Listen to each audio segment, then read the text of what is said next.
On an overcast Thursday evening, we welcome you to Moody Park here in Trenton, New Jersey.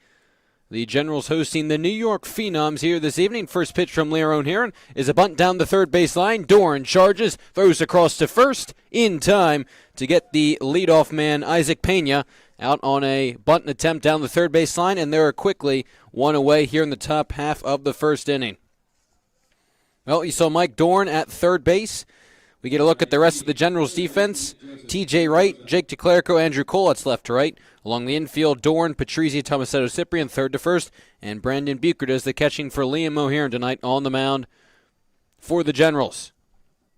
Joseph Kokoza, the third baseman, next to hit for this New York Phenoms team.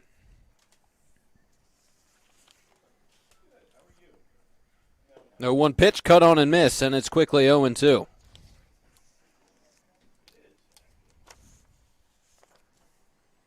Kokoza, 3 hits and 23 at-bats, hitting 130 so far this summer. He's way behind on that fastball, swing and a miss. 3 pitches, 3 strikes. Kokoza's down swinging, and there's quickly 2 away in the top half of the first. Number 72, right fielder, Chris Polamini. And now it's Polamini with no one on and 2 away in the top of the first inning. Hitting third for the Phenoms, who enter 6-6. So far in Wolf Division play. Most recently a 7-3 win over this General squad Tuesday night in their home ballpark. 0-1 pitch. That misses inside, and it's 1-1. Phenoms have won 2 straight. Generals have lost 2 straight, but nonetheless at 11-2, still atop the Wolf Division standings. As that pitch is hit on the hands, flying into shallow right center field. Coming on and making the catch is Andrew Cole to retire the side in the top of the first. 3 up, 3 down for Liam O'Hearn in a strong first inning here from Moody Park. After the top of the first, it's the Phenoms 0 and the Generals coming to bat.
Leading off for the Generals, second baseman, number 23, Nick Tomasetto. Bottom half of the first inning set to get underway with Nick Tomasetto leading things off for the Generals. Facing the right-hander, Jake Confrey on the mound here this evening for the New York Phenoms. Tomasetto, the second baseman, 0 for 2 on Tuesday night. The count even at 1-1. Tomasetto leading off, then Timmy Wright, the left fielder, hitting second. Danny Cyprian, the first baseman, hits third. Chris Ritter cleans things up. The DH, Brandon Bucher, follows at fifth. The catcher, Don Patrizzi, the shortstop, hits 6. Mike Dorn, the third baseman, hits 7th. Behind him, Andrew Cole hits 8th, playing right field. And Jake DeClerico, the center fielder, rounds things out for this Generals squad. Tomasetto, despite the 0-for-2 showing on Tuesday, has been great all summer long so far. .433 average. That's come down a bit since he won ACBL Player of the Week. But nonetheless, 13 of 30, and he leads this Generals team with 4 home runs. Guy who was moved around the top of this order. 2-2 pitch, he just got a piece of it. He actually hit third on the loss, in the loss Tuesday night, now bumped up to leadoff. The guy who can hit, though, wherever the Generals need, and will continue to hit at the top of the order as he continues to produce, now 3-2. He's walked 6 times so far this summer. Timmy Wright waits on deck.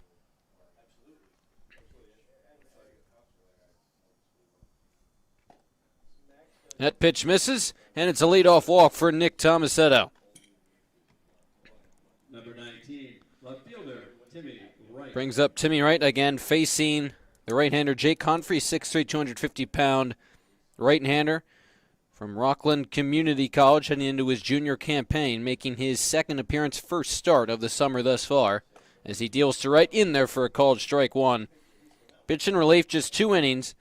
His first appearance allowed 2 hits, 4 strikeouts, not a run, and tallied the save. Again, that his only appearance of the summer thus far.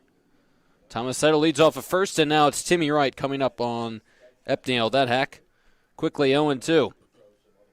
Wright made the most of his one at-bat Tuesday night, an RBI knock. Drove in one of the 3 runs for the Generals Tuesday. 0-2 pitch to him. Doesn't catch the zone. Wright's been terrific. You have 2 guys at the top of the order hitting in the mid-400s. He's at 450. In 20 at-bats, he's tallied 9 hits. 5 walks, 3 strikeouts. Getting the start in left field tonight. Waits on a 1-2 pitch. There goes Tomasetto. That pitch is slapped into right field. Coming on is Palemi, and he'll have to play it on a bounce. Tomasetto turns and heads to third. The throw there is high. It's a single for Timmy Wright. Moving to third is Tomasetto, and the Generals have runners on the corners with no one out in the bottom half of the first. Number 6, first baseman, Danny Cyprian. And now it's Danny Cyprian. A great start for the Generals as they look to get back in the groove of things after starting 11-0, losing the last of the 4-game set to the Metros, and then losing Tuesday night's game to this Phenoms squad. Good guy to have up at the plate as Danny Cyprian takes a called strike one. He's hitting 400 as well. First 3 hitters at least 400 or better. 2 homers, 9 RBIs for Cyprian. 1 for 3 with a run and a walk. A bouncer to second. We'll see if they can turn 2. A run will score as the Phenoms are able to complete the 5-6-3 double play. Tomasetto touches the plate, and the Generals lead 1-0 with 2 away in the last of the first. Number 17, the DH, Chris Reeder. Well, not how Cyprian wanted to record an RBI, but it's an RBI nonetheless. And now it's Chris Reeder DHing tonight and hitting cleanup. That first pitch to him misses outside.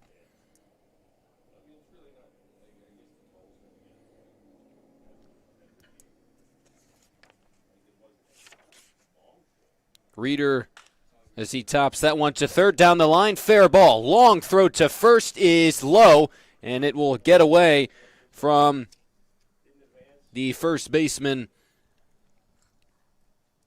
Vigliotti. They'll mark it as a hit. It was a very tough play for Kokoza down the third base line on a mile-long throw.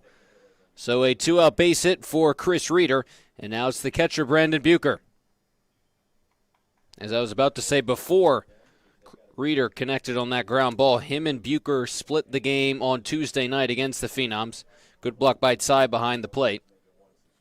Each getting 2 at-bats. Reeder was 0 for 2. Bucher was 1 for 2 with an RBI. Just 11 at-bats for him so far this summer, but 6 hits in those 11 at-bats. And he smacks that one into center field. That is down for a base hit. Boyle will get it in quickly, but it's another 2-out knock for the Generals. Runners on first and second. Now for Dom Patrizzi.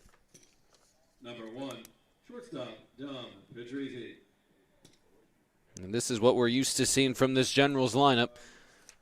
So much consistency and talent and depth throughout the order 1 through 9. And they pass things off to Patrizi. 0 for 3 with an RBI on Tuesday night. Taking a called strike one. Average at .368 for the rising sophomore at Lehigh. 7 hits, 19 at-bats. Only struck out once. We've seen him hitting leadoff in a variety of games, but the Generals have that ability to move around a lot of their pieces in the lineup. Some of the hotter guys at the top of the order, and it's quickly 0-2 on Patrizi. Confrey trying to escape the first without surrendering any more damage. A strike away as it's 0-2, a 2 away, and 2 on to Dom Patrizi. Holds off, and it's 1-2.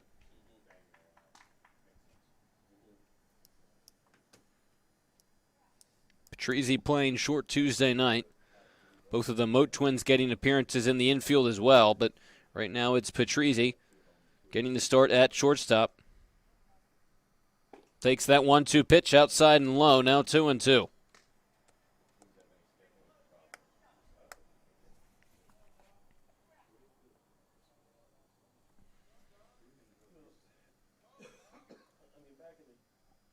Two-two pitch to Patrizi. Outside, now it's a full count. With 3-2 and 2 away, the runners will take off from first and second. Mike Dorn, the third baseman, waits on deck.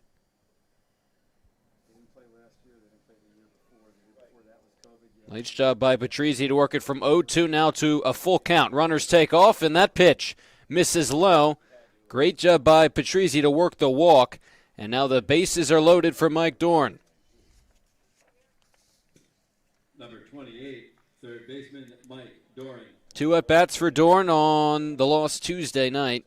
Tallied hitting those 2 at-bats. Takes a called strike one. Dorn actually hit 4th in the loss Tuesday night. A guy who's struggling, only hitting 182, but he's going to continue to get opportunities. For such a solid hitter, proved that at TCNJ this past spring. Half-hearted swing. They say he went around for strike one.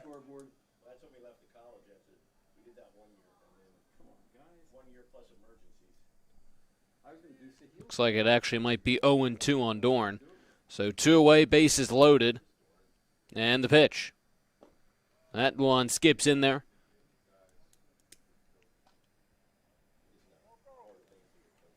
As we said, Dorn's going to continue to get playing time at third base. Again, hit cleanup in the loss Tuesday night. Bumped down to 7th here. Goes after that pitch, grounds it too short, and that'll sneak through into left field for a base hit. Reeder scores easily. Bucher held up at third, but it's Mike Dorn with the RBI single now. 2-0 Gens. Number 7, right fielder, Andrew Cole. That would have been a tough play from Pena, who really had to range to his right. Shaded more up the middle. Wasn't able to reach it, and it's a base hit for Dorn. Bases remain loaded now for Andrew Cole. Goes after that first pitch and lifts a high pop-up into shallow center field. Who wants it? Eventually it's Pena making the catch on the outfield grass to bring an end to the first inning.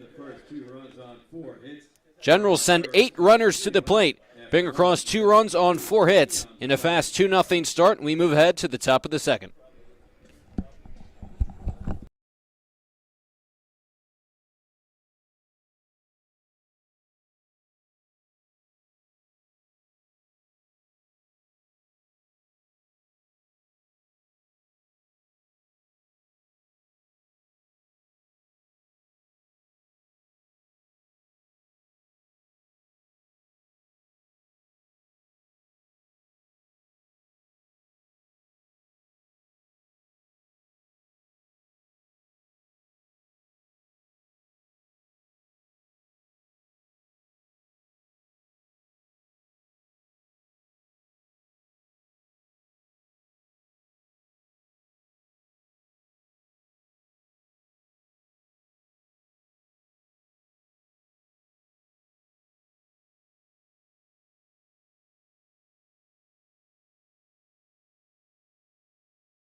Vigliotti. After a 3-up, 3-down first inning, followed by a 2-run bottom half, Liam O'Hearn back to work on the mound, facing the first baseman, A.J. Vigliotti. Goes after the first pitch and fouls it away. Vigliotti 1 hit in 7 at-bats, 2 walks, 2 RBIs for the Phenoms so far this summer.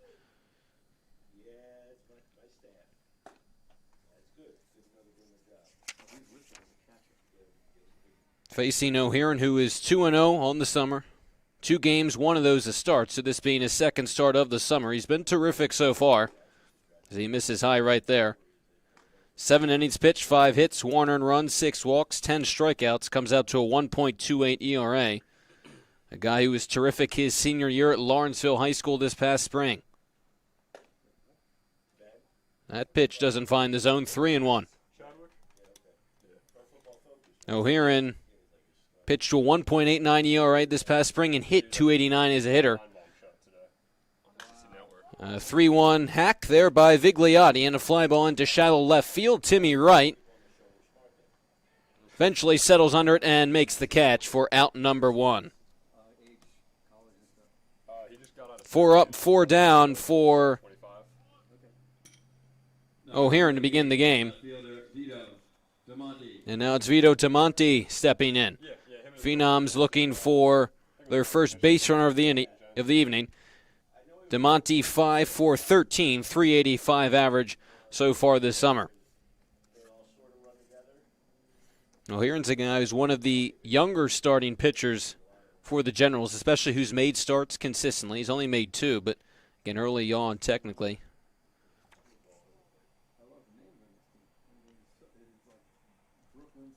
A lot of these starters for the Generals are more tenured guys, at least heading into their sophomore year of college. Even more so upperclassmen. Anthony St. John, their most consistent starter in terms of appearances, has made the most starts, but the other guys typically at least heading into their sophomore year of college. O'Hearn will just be a freshman in the fall at Lehigh. That 2-1 offering catches the outside corner. It's 2-2.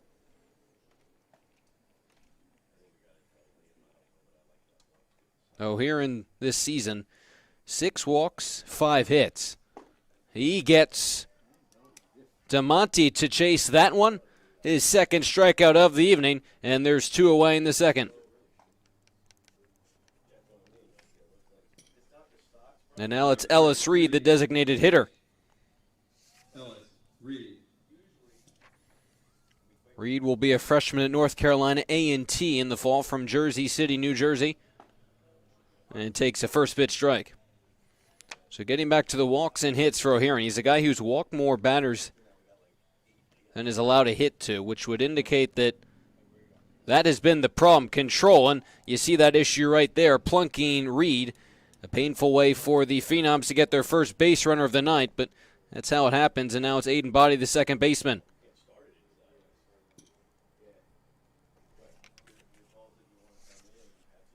Looks like Reed is okay, so he'll take his spot at first base for the Phenoms' first base runner. Now it's Aiden Body. But when O'Hearn has found the strike zone, he's been terrific so far this summer. That's why he's pitched to a 1.28 ERA. Again, just through 8 innings now. When he has command of all those pitches, he's been effective. Trying to strand the 2-out base runner. 0-1 pitch to Body is high and away.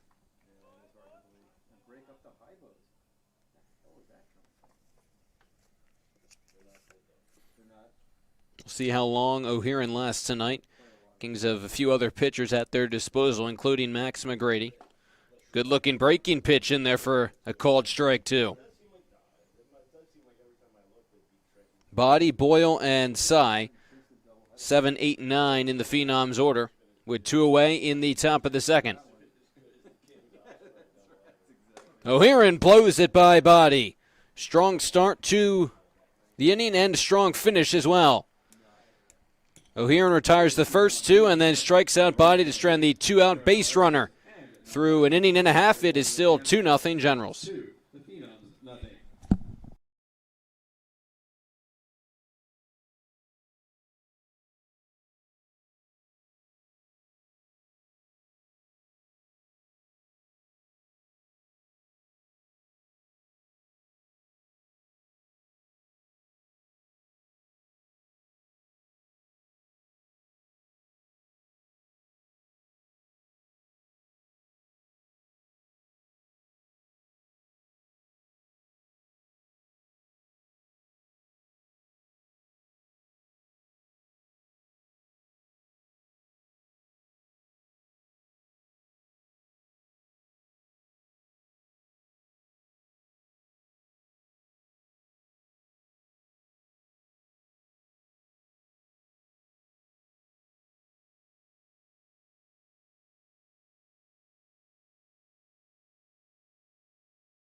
for the Generals, center fielder number 2, Jake DeClerico.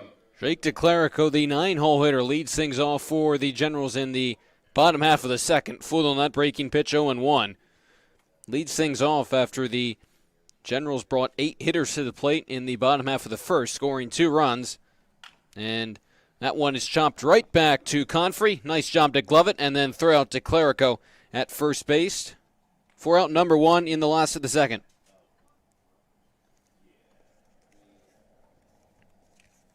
Brings up Nick Tomasetto, who led off the first inning with a walk and scored the game's first run.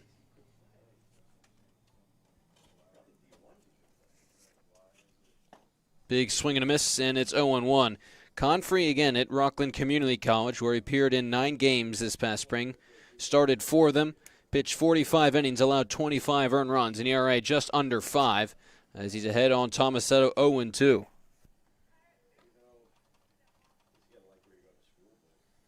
And we knew all along that Tomasetto was going to be a top-of-the-order bat for the Generals if he could produce. The question is now, where does he fit in consistently?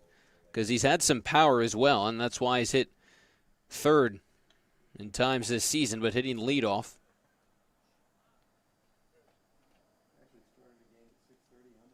Home runs harder to come by at this Moody Park. But Tomasetto, a versatile guy in terms of where he can hit. Good base on ball skills as well. Slaps that one down the right field line, but it tails foul out of play. And that all-around production means that you can pencil him in wherever you need to. The thing is with the Generals is that they're kind of getting all-around production from every one of their hitters. I don't want to say every one of their hitters, but a good chunk of them, part of the reason why they're in first place. A weak grounder right back to the mound. Confrey fields, throws to first in time, recording both outs so far here in the last of the second, and there is 2 away for Timmy Wright. A much different start for Confrey to begin inning number 2. A walk and a single back in the first, then 2 groundouts here in the second, and it's Timmy Wright taking a called strike 1.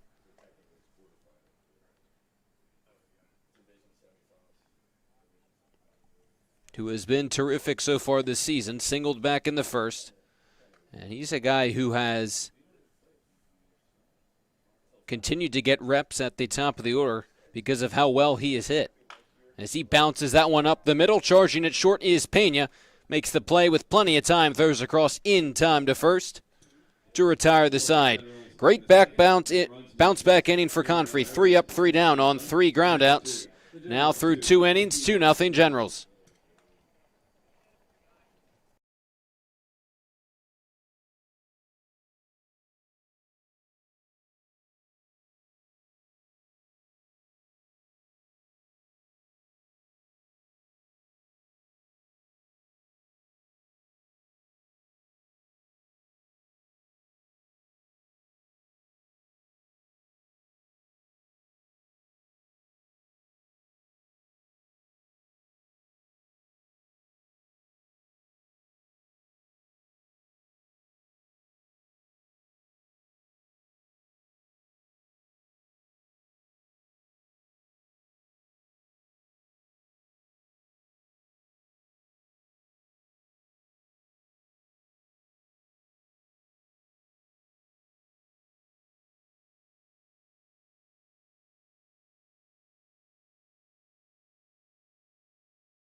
Jack Boyle.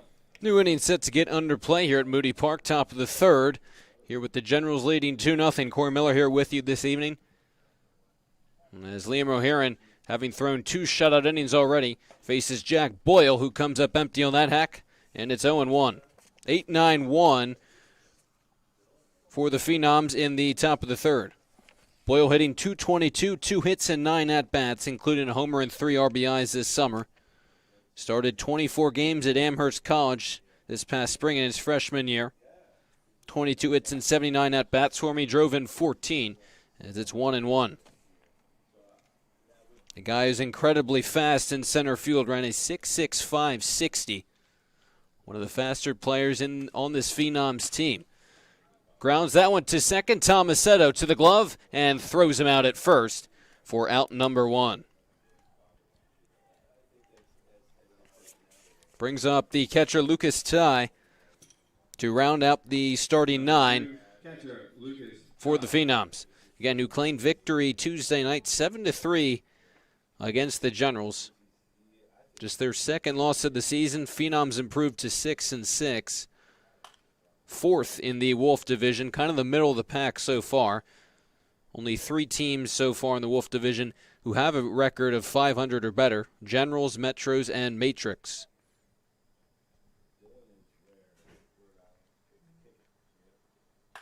As that pitch is on the ground too short, Patrizzi gets the high hop and makes the play to first. 2 ground ball outs begin the 3rd inning for Liam O'Hearn.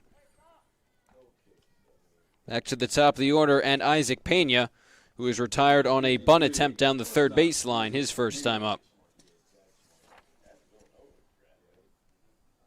Pena hitting the top of the order, is hitting just 100 so far this summer. 1 of 10, 3 runs, and 2 RBIs.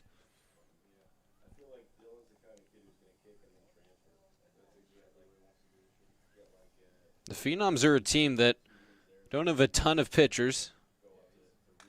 That pitch fouled straight back, but have more pitchers than some of the other teams in the ACBL. But what they do have a lot of are different options in terms of position players. And that's been the case, that so many guys up and down their roster have gotten so many at-bats just in terms of appearances. I should rephrase that. So many different guys have gotten at-bats, but the at-bats haven't necessarily tallied up for any few players. So there isn't necessarily a player or two that you could point to as being their most productive or productive hitters so far this summer, because the at-bats are spread throughout the entire lineup.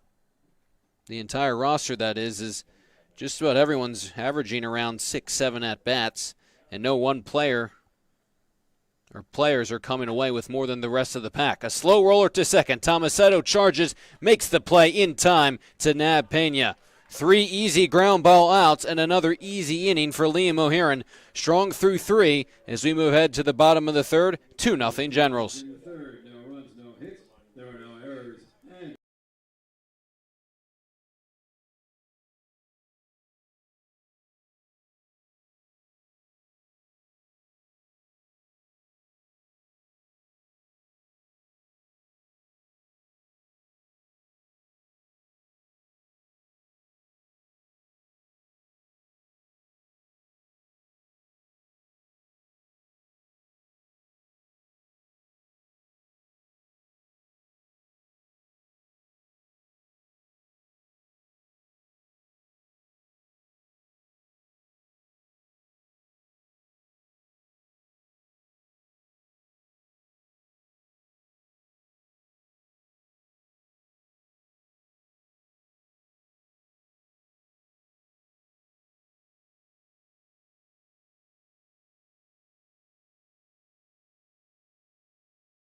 Danny Cyprian about to dig into the box in the bottom half of the 3rd.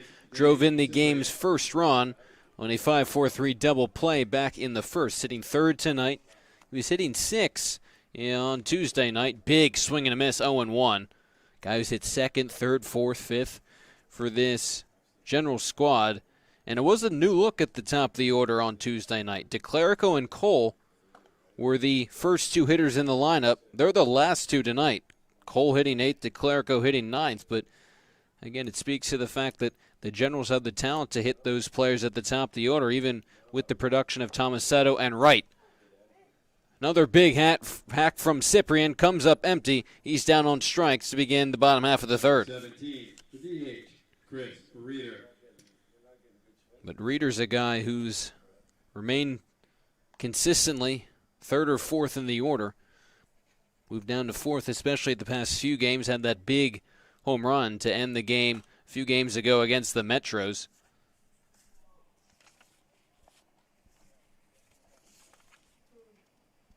Overall, he's hitting .324, a homer and 6 RBIs. 0 for 2 Tuesday night, an infield single, and scored a run his first time up. Takes that pitch in there, and it's 0-2. And what's been nice is that Brandon Bucher has started to play a little more consistently for the Generals, giving Reeder breaks behind the plate. DHing tonight. He and Bucher split time Tuesday night. Lazy fly ball into center field where Boyle will glove it for out number 2. And now here is fellow catcher Brandon Bucher. Rising freshman at Monmouth University. And as we said, making the most of the small sample size so far this season, coming off of a .394 spring campaign. Guy who Coach Coryell said may be the General's best defensive catcher. But just in terms of offense, you have 3 good options. Haven't seen Griffin Murphy the past few games, but he is 5 for 8. So when he's been on the diamond, he's been great, especially hitting. Coryell said that Bucher's a really good base runner as well. He was on base with a single his first time up.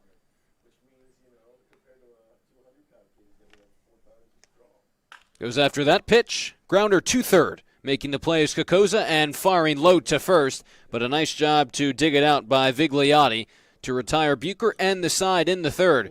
Both teams go quietly. 3 up, 3 down, top of the third, followed by a 3 up, 3 down Generals half of the third. Means we move along to the top of the fourth with the same 2-0 score.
For the Phenoms, third baseman, number 19, Joseph Kokoza. Joseph Kokoza digging into the box. 3-4-5 for the Phenoms, looking for their first base hit off of Liam O'Hearn. Here in the top of the fourth inning, down 2-0. That first pitch grounded just foul down the third base line.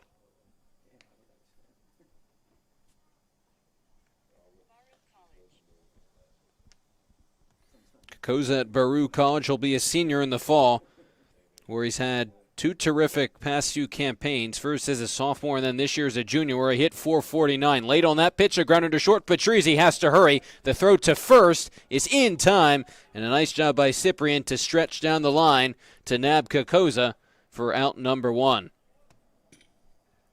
Number 72, right fielder Chris Polomini. Polimi stepping up to the plate for the second time, fly to right in the first. First pitch from O'Haron's a good breaking pitch, and it's 0-1. Back to Kokoza briefly, who just grounded out. He actually has kind of been that one guy who's gotten lion's share of at-bats for the Phenoms, maybe the one exception. He's gotten 23, which leads the team, but again, as we said earlier on, the lack of any few players getting most of the at-bats kind of begs the question for the Phenoms of who they're relying on. Not that you need to rely on any few players, especially in a team sport, but you have a lot of talent on the team. But all those at-bats have been divided between so many different players. You're still kind of trying to figure out who your most consistent and best bats are going to be in your order. Again, with not as many pitchers on the roster, haven't had that same problem. Polemi smacks that one to second. Tomasetto grabs it off of the hop and makes the easy toss to Cyprian at first. Boy, Liam O'Haron has looked terrific so far. Has yet to allow a hit. The only base runner came on a hit by pitch back in the second inning. First baseman, AJ Vigliotti. Vigliotti flew to left in his first plate appearance. Now, O'Haron's a guy like most of the pitchers for the Generals that you've seen a few times so far this summer, but still haven't even seen a ton. But that's going to be the case when you have a lot of pitchers on your roster. You got to get all of them innings. There's only so many games you can play.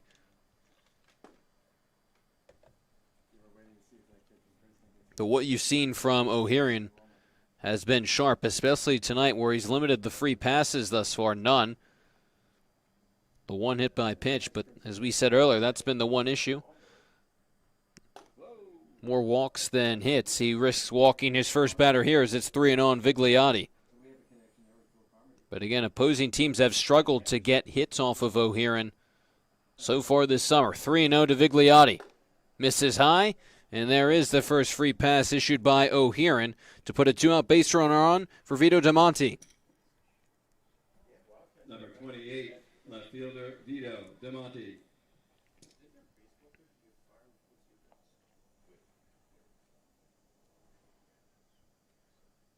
For this Phenoms team, who is looking to win their third straight game, 0-1 to Damonte, trying to find some more consistency as well, especially with the lineup. But a solid 6-6, fourth in the Wolf division. There goes Vigliotti. The pitch is taken for a called strike. The throw down is not going to be in time. Vigliotti, not a guy at first base you would expect for the Phenoms to send in motion.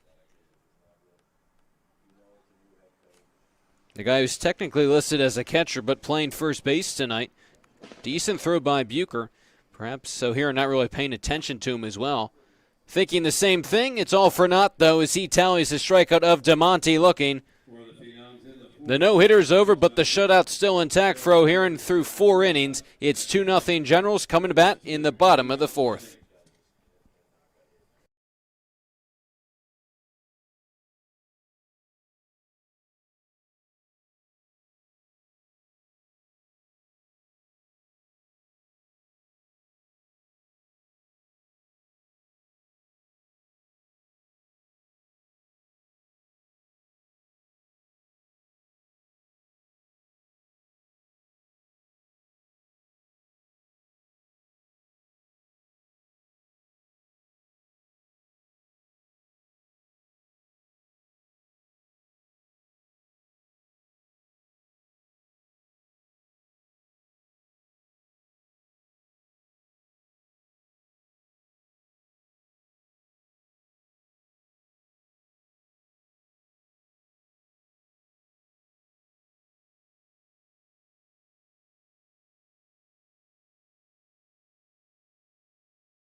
Dom Patrizzi begins the bottom half of the fourth inning. Brief correction from the top half.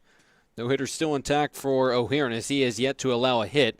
A walk and a hit by pitch, but it's the Generals hitting now in the bottom half of the fourth, and Patrizzi takes a called strike one.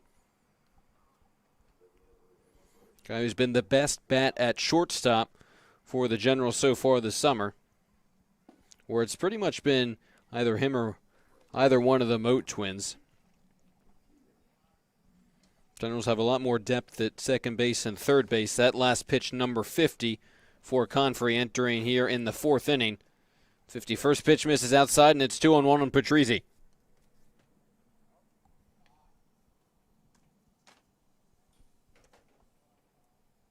He walked back in the first and takes that breaking pitch in for a strike, 2-2. We thought we were getting a sense of the plan for Patrizzi at the top of the order, where he'd hit consistently the past few games, but moved down in the last game. Comes up empty on that hack, and it's a strikeout to begin the fourth for Confrey. Number 28, third baseman, Mike Doran. As it's Doran who singled back in the first. The other thing for the Generals is, even though Patrizzi's still hitting well over 300, you have two hotter hitters now at the top of the order in Tomasetto and Wright, who are both over 400. Patrizzi's gotten several at bats, so 19 entering the game here today. A fly ball into left center field. That chases Boyle back, but he'll make the catch to retire Doran for out number 2. And after a really strong first inning, Number 7, right fielder, Andrew Cole. which saw the Generals tally 4 hits, they've yet to tally 1 since. In fact, since Doran's base hit in the first, the Generals are looking for their first base runner since then. Andrew Cole hopes to bring an end to that trend at .259 with 4 RBIs so far this summer.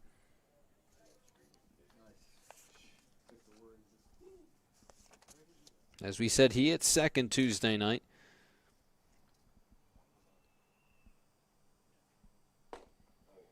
The guy who can hit atop the order, someone maybe the Generals are expecting a little bit more from, especially since he's a year older than a lot of the Division I guys on their roster. He's heading into his junior year at Lehigh. He smacks that pitch to third. Backing up on it is Kokoza, throwing across in time to nab Cole. And bring an end to another 3-up and 3-down inning for Confrey. A strikeout, a flyout, and a groundout. Confrey's done well now through 4 innings. Headed to the top of the 5th, still 2-0 Generals.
Leading off for the Phenoms, the DH, number 33, Ellis Reed. Now we've had the same score here at Moody Park ever since the bottom of the first inning. 2-0 Generals, with Ellis Reed kicking off the top of the 5th, facing O'Hearn, who for the second time tonight has hit Reed by a pitch. 2 plate appearances and 2 hit by pitches for Ellis Reed. 3 base runners allowed by O'Hearn. Reed's been 2 of them on 2 hit by pitches and then a walk to Vigliotti in the 4th. but that's been it. But this time it's a leadoff base runner for the Phenoms, trailing by 2. Reed taking off with the first pitch, which is in there for a strike. The throw goes into center field. Reed's going to try and advance to third. DeClerico's throw there is not going to be in time. So moving up to third is Reed.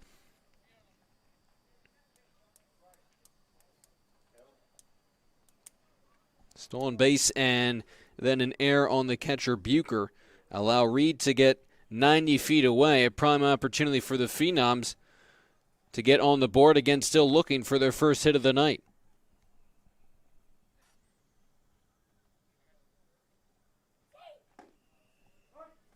(0-2) on Bodie. Again, even a good throw by Bucher probably wouldn't have nabbed Reed. O'Hearn just hitting his 50th pitch there. But the throw allowing Reed to move up another 90 feet. Half-hearted swing. Bodie fooled on that one, and he's retired swinging for out number 1. With a 2-run cushion and Jack Boyle due up to the plate for the Phenoms, the Generals will keep the infield back, including the corners. O'Hearn's been great so far. It's interesting, especially on that error by Bucher. As we said, Coach Coryell said he may be the team's best defensive catcher. That error on the throw receives that pitch from O'Hearn high, and it's 1-0.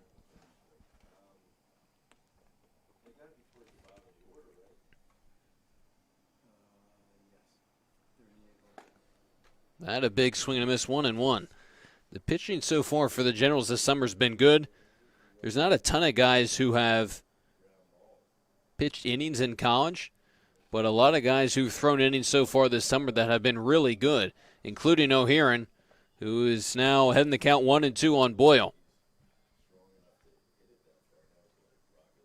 Not too many guys with an ERA above 3.5 for the Generals, and that's been a big part of their success at 11-2. Boyle stays alive at 1-2. A strikeout would be huge for O'Hearn because he could possibly strand Reed at third. We breezed through the first 4 innings in what has been a pitcher's duel the past few innings. 1-2 pitch once again. Not in there, and it's 2-2 now. And in large part, the pitchers have been effective because the defense behind them has been good. Not a ton of strikeouts. And that has been perhaps the Achilles heel of this General squad this summer. It's been the defense through 13 games. It goes inside, so from 0-2 to 3-2, the count on Jack Boyle with Lucas Tsai on deck. A walk could set up runners on the corners. But O'Hearn looking for the strikeout. 3-2 pitch. Boyle gets under that one. A foul ball in foul territory. Dorn will yield to Patrizzi, who makes the catch. It's not deep enough for Reed to tag, so a big out for O'Hearn, who's now 1 out away from getting out of the runner on third, no one out situation. And Mike Coryell will head to the mound to talk things over. Brandon Bucher out there as well. Well, in the loss on Tuesday, a situation where the Generals' defense came back to bite them. When Zinger, the starter, allowed 5 runs, none of them were earned due to an error by Patrizzi at short. Only 1 error in that situation, but it allowed technically 5 unearned runs to score. Again, the base runners got on via walks or hits off of Wenzinger, but it eventually begs the question of whether or not the poor defense will ever catch up with the Generals. It hasn't mattered thus far in the sense that they're the number 1 team in the Wolf division, but at a certain point, you're going to have to improve defensively. 1 error so far here in this inning. It's the top of the order. Or not quite yet, as it's Lucas Tsai that is the 9-hole hitter, top of the order on deck for the Phenoms. After the Boyle pop-out, 1-0 pitch outside, and now 2-0.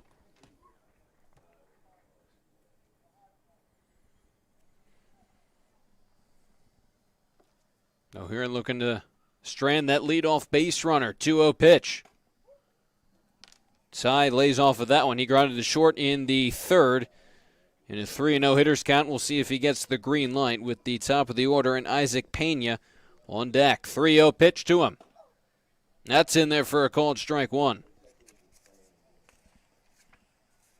Tsai's a guy who can play just about anywhere in the field, listed as a catcher, but a very versatile player.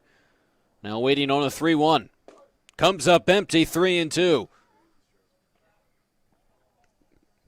Hearing over 50 pitches, but 5 shutout innings would be terrific for the Generals, who after a strong first have gone into a bit of a rut since then offensively. Deals on the 3-2 pitch. Swung on and miss. Lucas Sy down swinging, and O'Hearn gets out of the inning. A leadoff hit by pitch, a stolen base in an error, put Ellis Reed on at third with no one out. Then a strikeout, a pop-out, and another strikeout. O'Hearn gets out of it, still with the no-hitter intact, the lead intact. 2-0 Generals, moving ahead to the bottom of the 5th.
Number 2, Jake DeClerico. The Generals in search of their first hit since the first inning, and the 5th begins with Jake DeClerico taking a called strike one on the outside corner. 9-1-2 for the Generals here in the last of the 5th, facing Jake Confrey, who allowed 2 earned runs in the first, but none since then. No hits, as we just said, and it's quickly 0-2 on DeClerico.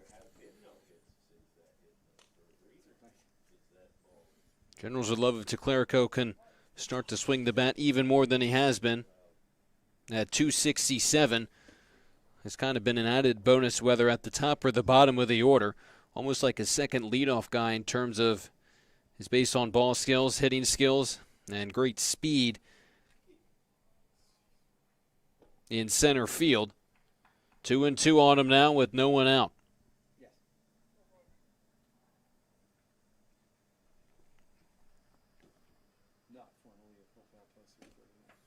Now 3-2 from 0-2 to 3-2. Nick Tomasetto waits on deck. DeClerico in his junior year at Rutgers has yet to see any playing time, but again, has seen playing time at the top and bottom of the Generals' order. Laces that one down the left field line. It hits the line and kicks into the corner for a fair ball. DeClerico sprinting towards second. He'll pull up there with a leadoff double here in the 5th inning. First hit for either side since the first.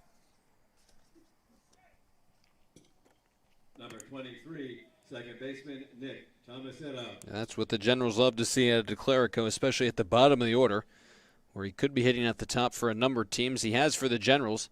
Hit leadoff on Tuesday, but again, like a second leadoff hitter, he's on at second for the leadoff man, Tomasetto, who's walked and grounded out so far tonight. That pitch skips away from Sy. Heading to third and getting there easily is DeClerico. He's 90 feet away. So an RBI situation for Tomasetto,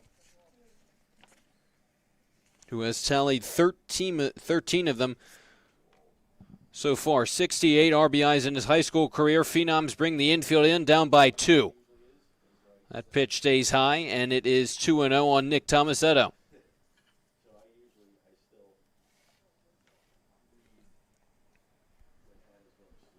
Holds off of that one.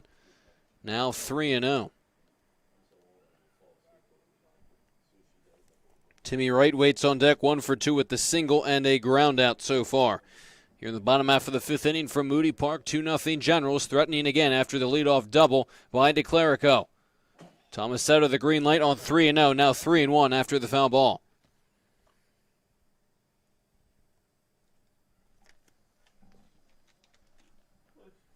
DeClerico moving up to third on the wild pitch.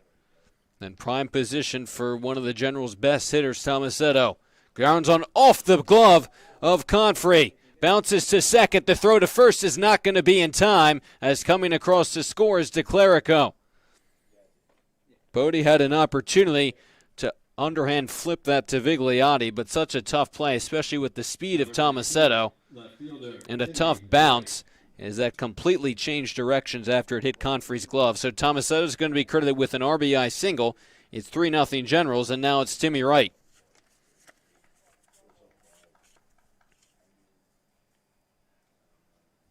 As we've alluded to, his bat has kept a lot of other players. As Tomasetto takes off, he'll have to come back as Wright sends that one to the backstop. Wright's production has kept other talented outfielders on the bench, the way he's been hitting up over 400.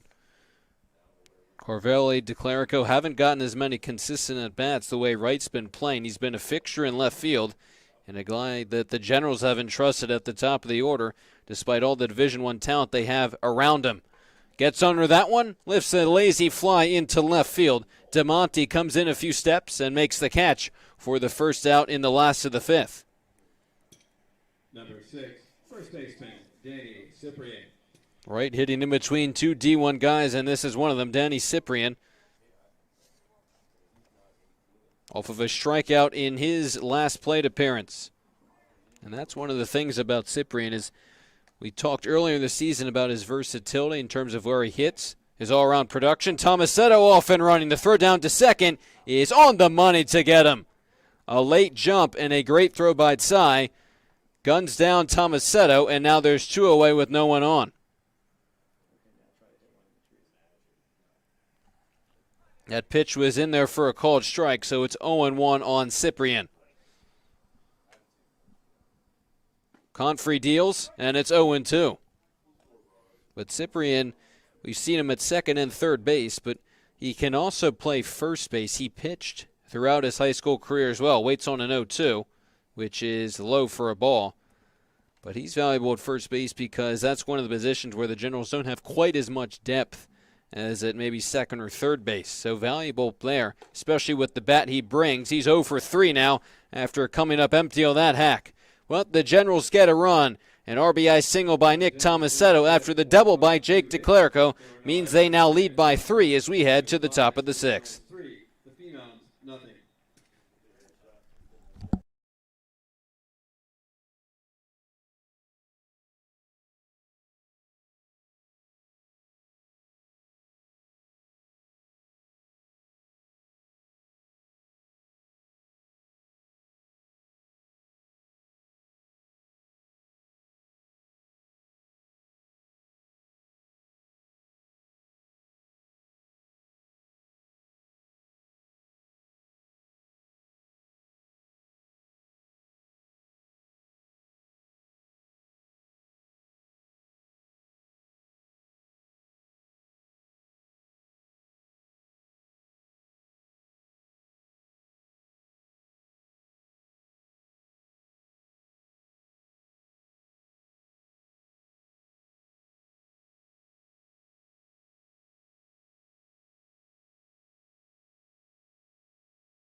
for the Phenoms, their shortstop. Nick Ferry takes over on the mound, replacing Liam O'Hearn, who went 5 no-hit innings. No hits allowed, no runs allowed, a walk, and 2 hit by pitches for the incoming freshman at Lehigh. Yields to Ferry, who fires in ball 1. Ferry primarily a hitter for this General squad. He is making his second appearance on the mound, the rising sophomore at Seton Hall. Delivers a called strike 1. To Isaac Pena, top of the order for the Phenoms, facing Nick Ferry. 2 1/3 innings pitched for Ferry in his first outing. Allowed a hit, a walk, 3 strikeouts, no earned runs. The guy who's playing 2 ways this summer. Induces the pop-up from Pena, and it is Patrizzi making the catch. One shortstop popping out to another. First out here in the top of the 6th. Number 19, third baseman Joseph Kokoza. Ferry actually could be one of 2 position players that pitches for the Generals tonight. Andrew Cole, another guy who could come in. He's a guy who does not pitch at Lehigh, but I haven't seen this a ton for the Generals, guys who typically position players who have pitched, but they have so many regular pitchers that they don't need that. Other teams that we've seen, like the Pilots, the Metros, rely on that more because they have fewer arms on their roster. Rely on those 2-way players, especially if their regular pitchers don't perform as well. Generals have not had that problem, though, as it's 2-0 on Joseph Kokoza, who's 0 for 2 with a strikeout and a groundout, and make that 3-0 on Kokoza.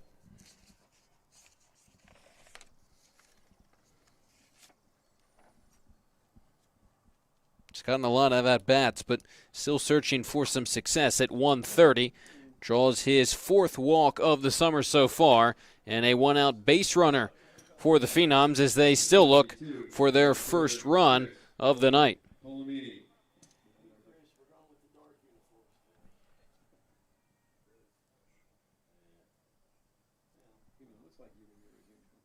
Polimi 0 for 2 as well.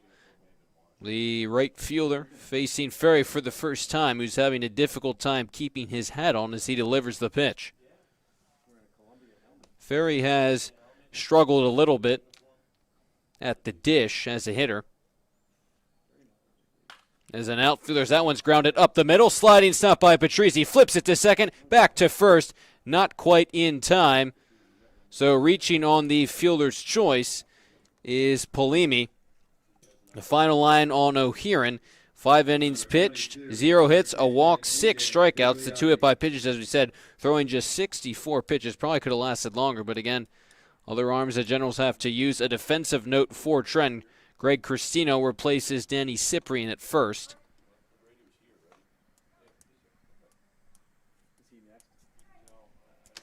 So it looks like Cyprian's night will end after an 0 for 3 showing at the plate. It's now Greg Cristino, who's made consistent appearances throughout the season, has a chance on this pop-up and makes a nice catch right along the fence for out number 3. Strong showing for Ferry out of the bullpen, a pop-out, a walk, fielder's choice, and then another pop-out.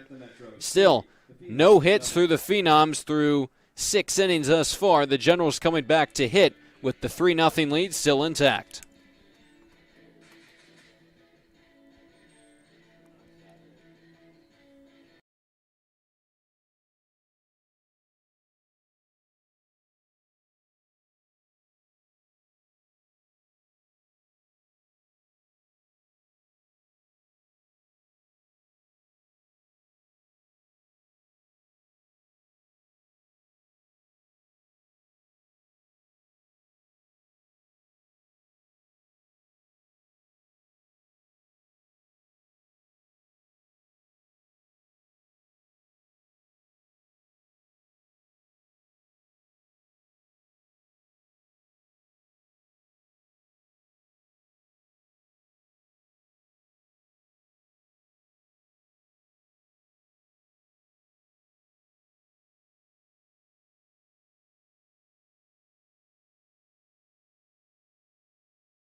Now pitching for the Phenoms, number 71, Matthew Jackson. The Phenoms make a pitching change as well here in the sixth inning. Matthew Jackson, the incoming freshman at Stony Brook University, replaces Jake Confrey after 75 pitches.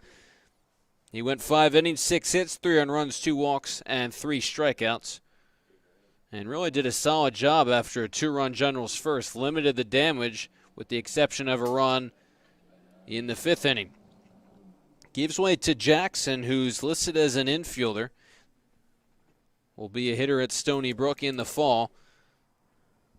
So a two-way guy for the Phenoms. And as we said in the top half of the inning, as it's quickly 2-0 on Reeder, the Phenoms more likely to enlist two-way players, especially on the mound, since their pitching staff much more limited than the Generals. Jackson at the plate has only made 6 at-bats, a soft line or 2 short, easy play for Pena for out number 1. Jackson is 0 for 6 as a hitter, including the run and a strikeout, but he's only appeared in 2 games as a hitter, and that brings us back to one of our only points of the fact that so many different guys up and down this Phenoms roster have tallied at-bats, no one really consistently. Griffin Murphy, the pinch hitter for Brandon Bucher, whose night ends after a 1 for 2 showing, so Murphy will stay in the game likely behind the plate in the top half of the 7th. This game moving quickly along. But head coach Mike Coryell making sure to get a number of guys at bats, and that's something this Generals team kind of has to do. You're always playing to win, and you always have guys who are hitting better than others, but not necessarily, it's not always going to dictate how the lineup is going to look throughout a 9-inning game. As is a summer league, you're going to have to get all these guys at bats. That's what they're paying for. A liner to second, and a nice grab by Bodie to rob Murphy of a 1-out knock in his first at-bat of the game. He's retired on the line-out, and there's 2 quickly away for Dom Patrizzi. Number 1, shortstop, Dom Patrizzi.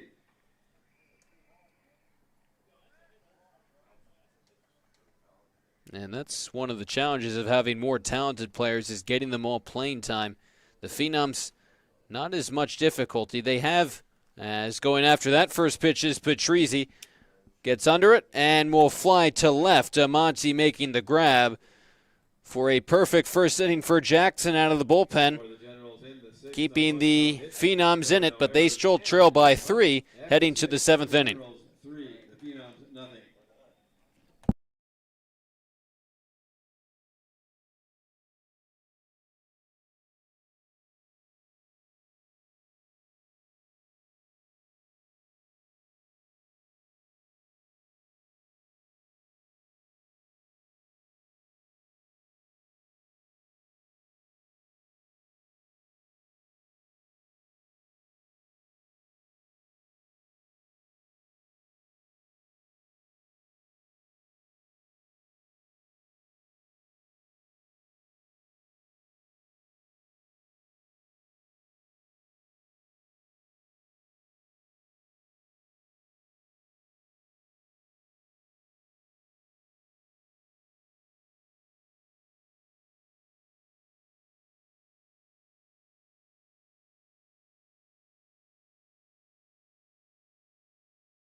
Another new arm for the Generals, and another hitter making an appearance on the mound, Andrew Cole. Moving from right field to the pitcher's mound, Jake DeClerico, Robbie Carvelli, that is, takes over in right field. He will hit in the DH spot for Chris Reeder. So more changes for the Generals as they get some more position players in as well, as Cole fires high to DeMonte to begin his outing out of the bullpen. This is the second time Cole has made an appearance on the mound this season. An inning pitched, a hit, an earned run, and 3 strikeouts in his only other appearance so far this summer. Something he doesn't do a lot of since plays the outfield at Lehigh University. 2-1 on DeMonte. Back to that last point we ended the 6th with. The Phenoms, although they don't have as many pitchers, have many position players, as we've said. As that one is skied into right field, an opportunity for Carvelli, who will then yield to DeClerico, making the grab all the way from center field. Carvelli just into the game, yielding to DeClerico. Number 33. Either way, though, there's one away for Ellis Reed, who's been hit by a pitch twice, both by O'Hearn, but now facing Cole here in the 7th. In what has been an incredibly fast-moving game so far, 3-0 Generals. With Reed going after the first pitch and lifting a chopper to short. Patrizi, nice job to snag it. Throw high to first, but Cristino is able to hold on. And a quick out number 2. And now Aiden Body, the second baseman. But the Generals kind of following a similar strategy they used on Tuesday, where they're getting a lot of different guys at bat, some defensive changes, some pinch hitters. That was not the case for this Phenom squad, who stuck with the original 9 hitters in their order throughout the entire 9 innings on Tuesday. Not a single change in the batting order, no pinch hitters or defensive replacements. In left field, Wright coming all the way in to make a nice sliding grab and bring an end to the top of the 7th. These position players for the Generals throwing well. It was Andrew Cole, 3 up and 3 down. And before him, Nick Ferry, a solid frame as well. But it's Cole, the shutout 7th, preserving the no-hitter for the Generals, who still lead 3-0 with the bottom half of the 7th on the way.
Leading off for the Generals, third baseman, number 28, Mike Dorn. Matthew Jackson back to work for his second inning in the 7th, facing Mike Dorn still in the lineup. The third baseman's 1 for 2, singled back in the 1st.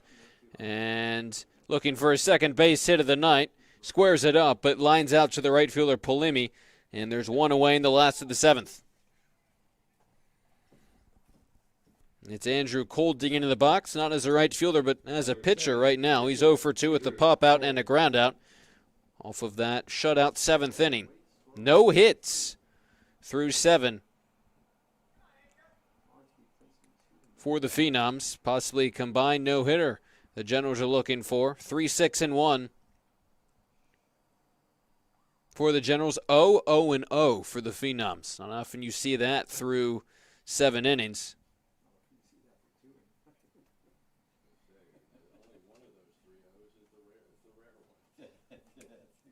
There's now a conference between Cy and Jackson on the mound. The Generals looking incredibly comfortable here tonight, trying to avenge the 7-3 loss on Tuesday on the road. Which is interesting because up until Sunday's game, the Generals have won all their games, but a lot of times teams in the ACBL much better at home than they are on the road.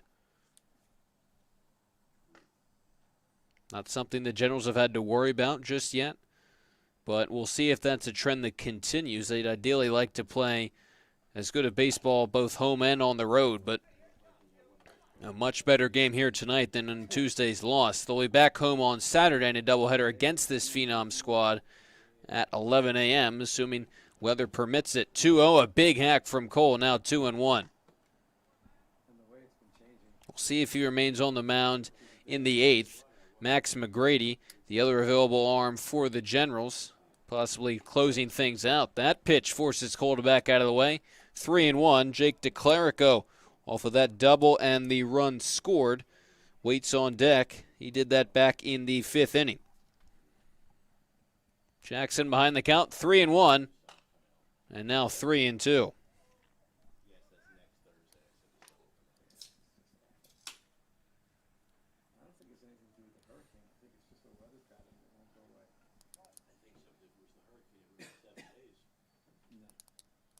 Jackson delivers 3-2, well outside, and Cole reaches base for the first time here tonight, which brings up Jake DeClerico with a runner on first and one away in the last of the 7th.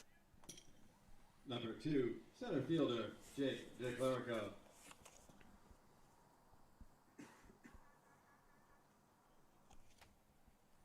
Again, doubled, advanced to third on a wild pitch, and then scored on the infield single by Tomasetto. Back in the 5th inning to give the Generals their 3rd run of the night. He's 1 for 2 thus far. We'll see how aggressive Cole is on the base pass.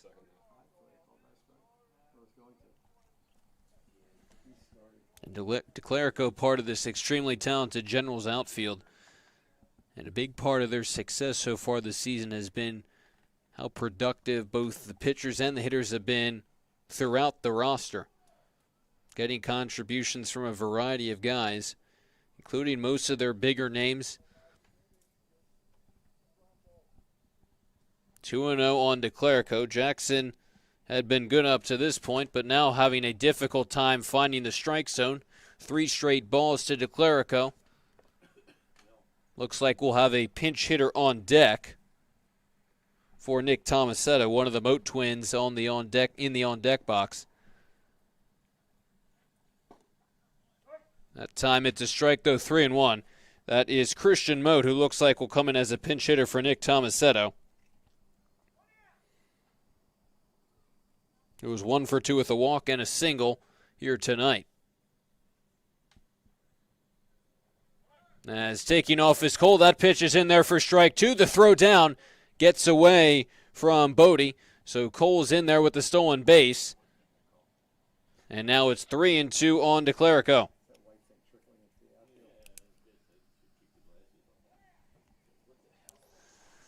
That throw had been a little higher, and Bodie might have been able to hold on to it, might have been able to nab Cole, but nonetheless a runner in scoring position for DeClerico, who comes up empty on that hack. He's retired on the strikeout. Big out for Jackson, now 2 away with the pinch hitter Moat coming up to the box.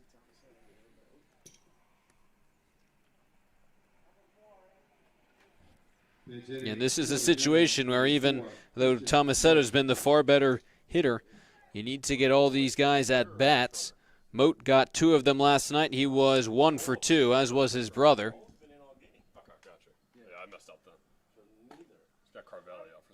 0-1 on Moat, who's hitting just 176. But again, with your team holding on to a 3-0 lead, given how good your pitching's been, an opportunity to get all your guys at bats. Not a huge lead, but again, feeling confident. Cole starts, then stops at second as Moat takes high for a ball. When he started, is mostly hit at the bottom of the order. Split time at shortstop with his brother.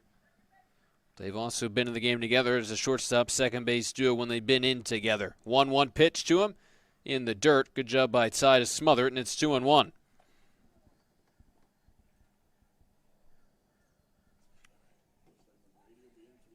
The Twins not separated by a ton in terms of batting averages. 176 for Christian, 174 for Logan.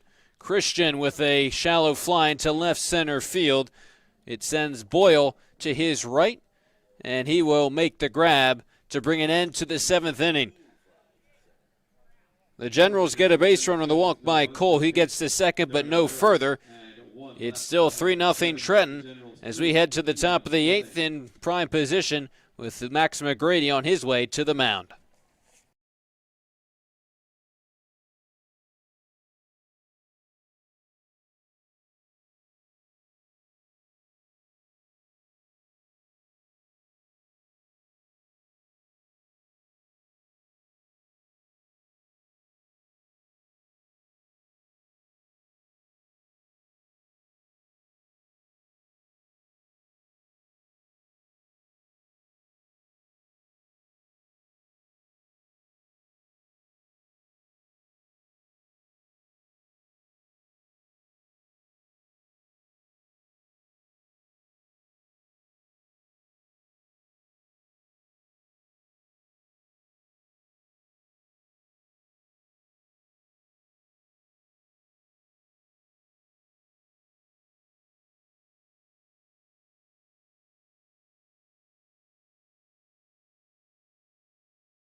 More changes for the Generals, that is.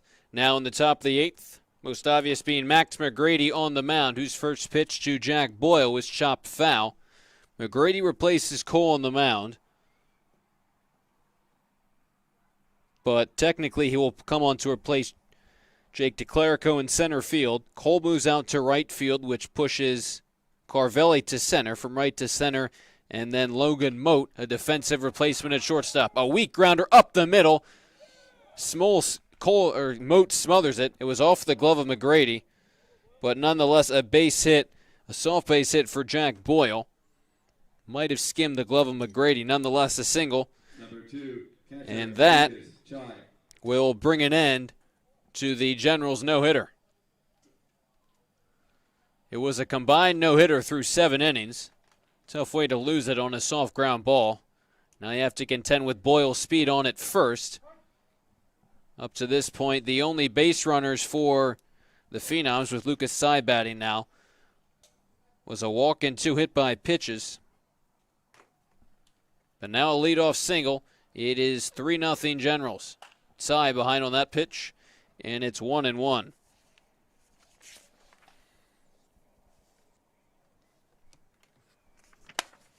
Max McGrady on the mound, another guy for the Generals who's both started and come on in relief. He's thrown 5 innings in total this summer, 5 hits, 5 walks, 9 strikeouts, allowing just 1 earned run for a 1.80 ERA.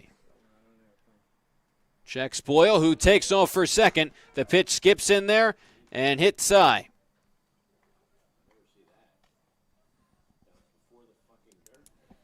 Not often that a hitter gets hit by a pitch that hits the ground first, but two leadoff base runners for the Phenoms with the top of the order digging into the box in the form of Isaac Pena.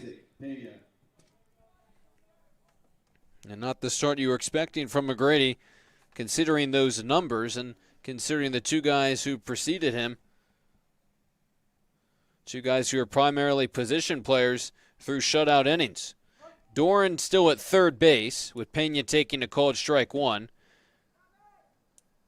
At the lip of the infield grass, guarding against the bunt. Again, Logan Moats now at short. Christian Moats staying in the game at second. And it's 1-1 to Isaac Pena. So this infield looking drastically different from the way it began. Cristino came in to replace Cyprian earlier in the game. Both Moats replacing Tomasetto and Dom Patrizzi. Nice job by McGrady to get ahead in the count 1-2. Again, Generals getting a bunch of players in throughout this game in what they hope will be at least a 3-0 win and snap this two-game losing streak. 1-2 pitch to the breaking ball went McGrady, but he didn't get the call in the outside corner.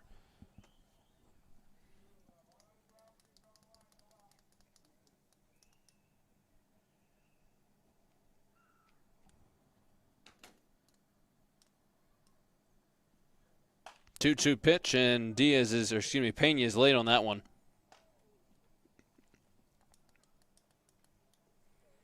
But all the Generals changes speaking to the amount of players and the depth they have on their roster, guys they want to get playing time and at-bats. And with a 3-0 lead, an opportunity to do so, especially the way the pitching staff has been throwing today. Grady will look Boyle back to second. But now you just have to hold on to the lead. That's Griffin Murphy behind the plate, who came in as a pinch hitter for Brandon Bucher. 2-2 pitch. Doesn't catch the zone. And now it is a full count to the leadoff man Isaac Pena with Joe Kokoza on deck. Well, the Phenoms at no point during this game have gotten more than one runner on base. Now they have two and possibly a third, as it's a 3-2 pitch to Pena on the way from Max McGrady. Fastball, high and away, ball 4, and the bases are loaded with no one out for Joe Kokoza. Number 19, third baseman, Joe Kokoza. This is the last thing McGrady wanted to do now, with especially most of the Generals starters out of the game, either via pinch hitters or defensive replacements. Corner infielders come in. The Moats at the middle infield spot stay back, kind of halfway. Still 3-0 Generals. Kokoza struggled so far this season. He's walked back in the 6, 0 for 2 in total. Takes that pitch for a strike, and it's 1-1.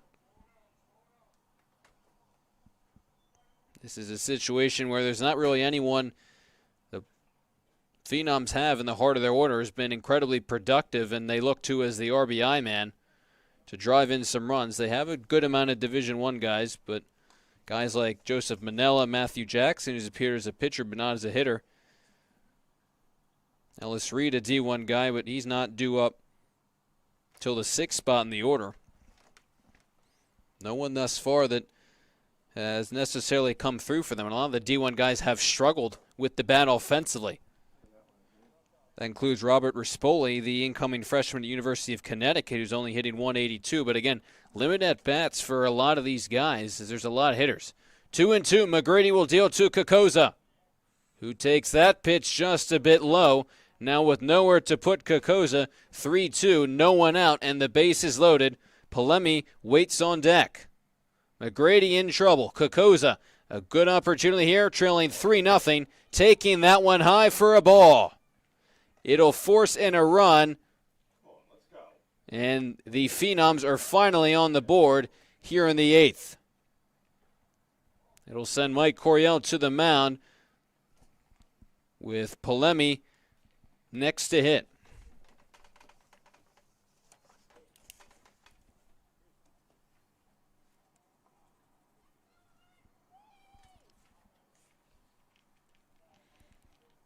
A leadoff single by Boyle. Soft contact. It looked like it hit McGrady's glove.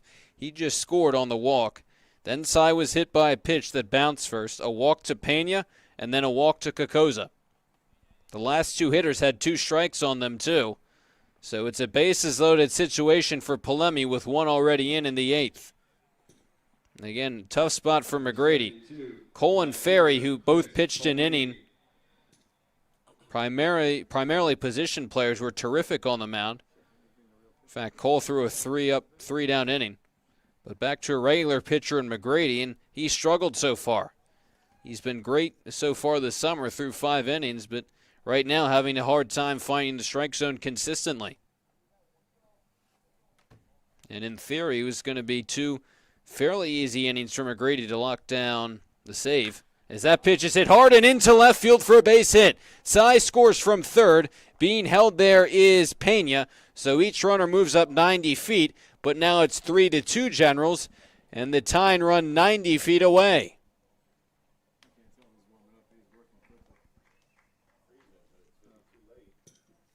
Number 22, first baseman A.J. Vigliotti. After the RBI single by Polemi, it's Vigliotti, who's 0 for 2 with the fly out, a walk, and a pop out. Quickly warming up in the Generals bullpen is Landon Friedman. McGrady still in search of out number 1 here in the top of the 8th inning. His team only leads by a run now. Corner infielder still in. That's a line drive, base hit into right field. Pena scores easily. Here comes Kokoza around third. The throw to the plate is not in time.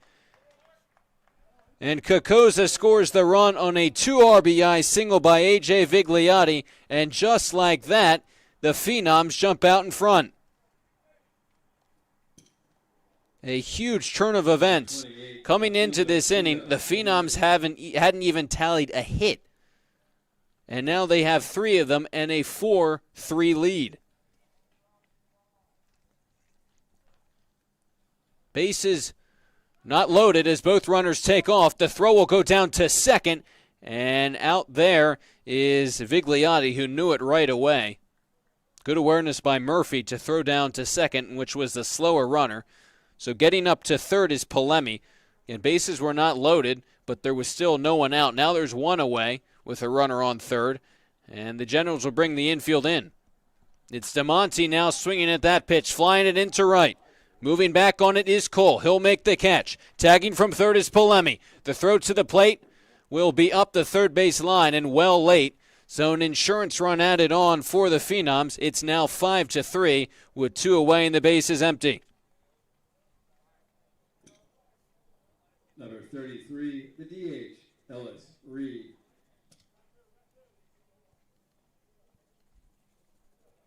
So a sacrifice fly for DeMonte, and now it's Ellis Reed, who's been hit by a pitch twice and grounded to short his last time. One of the D1 guys in the order for the Phenoms, who now lead by 2, a 5-run 8th inning. All of these earned runs on McGrady, who's ahead in the count 0-2.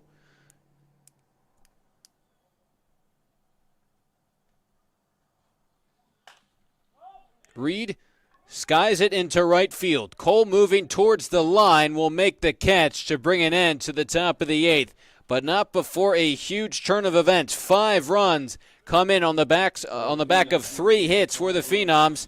They trailed 3-0. They now lead 5-3.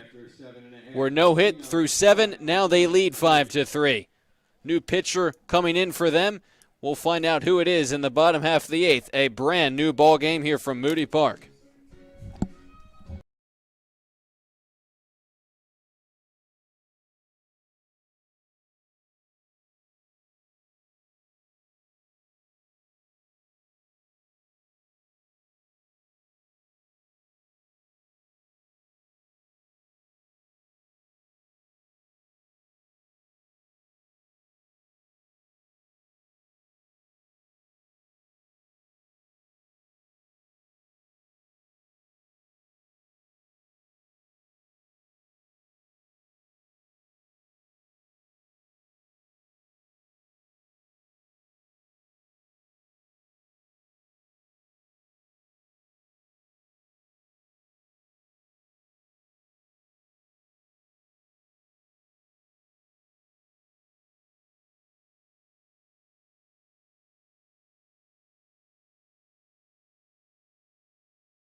New pitcher for the Phenoms now in the last of the 8th inning, who now lead by 2. It's number 60 into the game for them, who is not on our roster. We'll try and get you a name at some point, but he replaces Matthew Jackson, who went 2 shutout innings. He left the game. It was 3-0 Generals. Now it's 5-3 Phenoms. Timmy Wright, one of the original starting 9, comes to bat for the 4th time. He's 1 for 3 as he grounds it to third. Backhand for Kokoza, and the long throw to first is on the money. Wright retired to begin the bottom half of the 8th. And it brings up Greg Cristino, who will make his first at-bat of the game after appearing as a defensive replacement for Danny Cyprian. And this is a situation now not ideal for the Generals in the sense that you've taken most of the players in your starting 9 out of the game when you were still leading 3-0. And no one could really envision that after being no-hit through 7, the Phenoms would put up a 5-run 8th. Still a lot of solid hitters into the game for the Generals, who trail by 2. But guys like Tomasetto, Cyprian, Reeder, all out of the game. Cristino, who's hitting third in, plays to Cyprian. Again, his first at-bat. 1-1 pitch, big swing and a miss, and it's 1-2. Cristino has been solid this summer, 5 of 13, a double and 2 RBIs, 385 average. Behind in the count, 1-2 versus the new Phenoms pitcher. That time he came up empty, lost the bat in the process, down swinging, and there's quickly 2 away in the 8th. So now it's Robbie Carvelli, who replaced Chris Reeder, making his first at-bat of the game. Hitting .231, 6 of 26 coming in to tonight's game. He was 2 for 4 on Tuesday night. Hitting towards the bottom of the Generals' order, takes a called strike 1. I would love to get Carvelli and his speed on base with 2 away and give Murphy an opportunity to drive in a run. Carvelli waits on an 0-1 pitch. Now 1-1.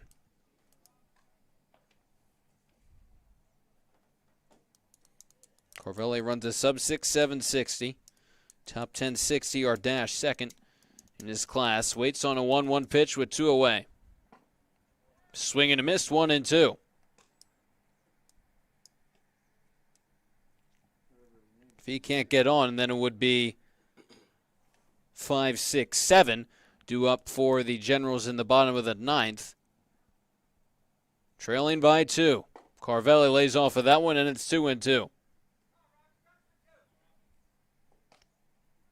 Again, aside from a really strong first inning, the original players in the lineup for the Generals hadn't produced a ton, but still some big names now on the bench with the replacements into the game. 2-2 to Carvelli.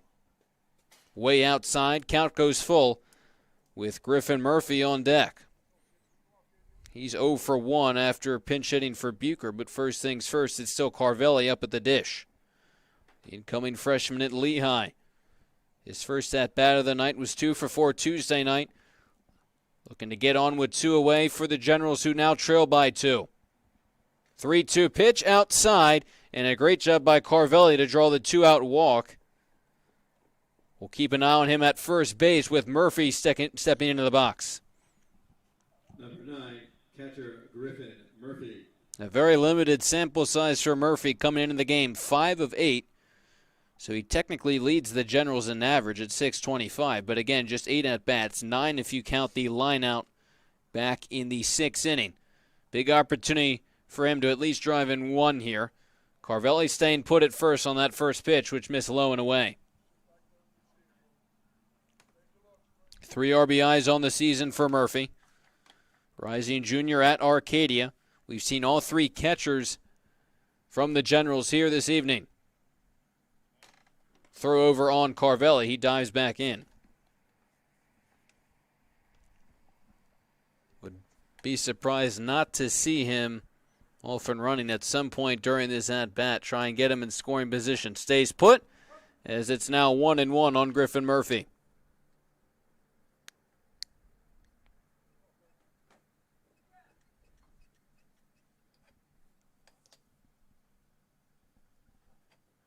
Once again, pickoff attempt to first is unsuccessful. Diving back in safely is Carvelli. A new arm for the Phenoms. After Confrey and Jackson combined for 7 innings.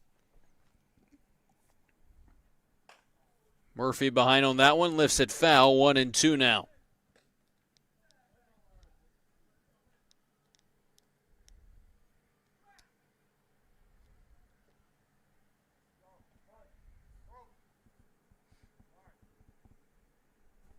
After the 5-run top half of the inning, the pitch to Murphy. Just gets a piece of it. Remains 1-2. Behind him, it's Logan Moat, who replaced Dom Patrizzi in the top half of the inning at shortstop. Mike Dorn's remained in the game. Andrew Cole has as well. And then it's Max McGrady, the pitcher, now in the lineup. We'll see. Highly doubt it. He comes back in the 9th. As Carvelli takes off, he'll have to come back as Murphy got a piece of that breaking pitch. We saw Friedman warming up in the Generals bullpen in the 8th. Didn't come in as McGrady eventually got the 3rd out. We'll likely see Friedman, though, in the 9th. So then he will insert himself into the 9th spot in the Generals order. We'll see if that matters, though. They need a few more hits, base runners, before they can reach that spot. It'll be another 1-2 pitch for Murphy, who's hung in there. Carvelli stays put, and Murphy takes outside, 2-2 now. Engaged in a good battle with his team down by 2 runs. A ball in the gap could plate Carvelli, especially with 2 away and his speed at first. He's only attempted to run once during this at-bat. Stays put, 2-2 pitch. A bouncer to first. Right there is the first baseman, Vigliotti, who steps on the bag to retire the side. The Generals get a 2-out base runner, but Carvelli left at first base. Headed to the 9th inning. It's 5-3, and it looks like Max McGrady will head back out to the mound for the Generals.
Phenoms, second baseman, number 59, Aiden Body.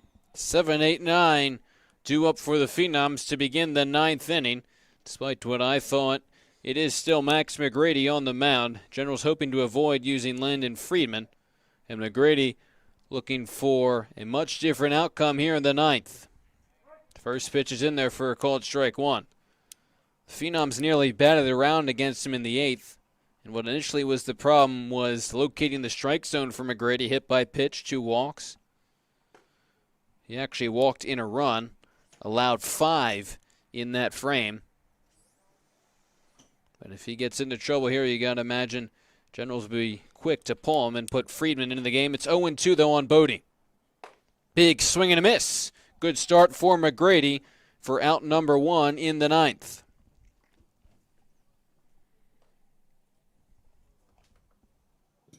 Going to be important to keep this game as close as possible. That insurance run in the 5th, very important for the Phenoms. It will be 6, 7, 8 for the Generals in the bottom half of the inning. Right now it's Boyle digging into the box. He began that 8th inning with a soft base hit up the middle and eventually scored the Phenoms' first run of the night. The center fielder's 1 for 3 tonight, and now behind in the count, 0-2.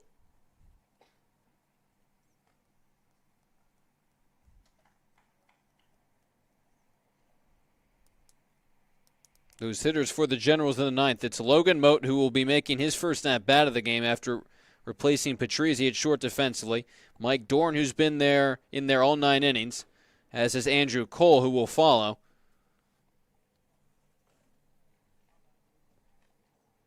And the Generals would love to get some runners on for Cole at the dish. One of their top Division I hitters, but that's going to rely on Logan Moat and Mike Dorn, both of whom have struggled at the dish so far this season. 1-2 pitch to Boyle. On the outside corner for a called strike 3. 2 strikeouts to begin the 9th for McGrady, and there's 2 away. Number 2, the catcher, Lucas Chai.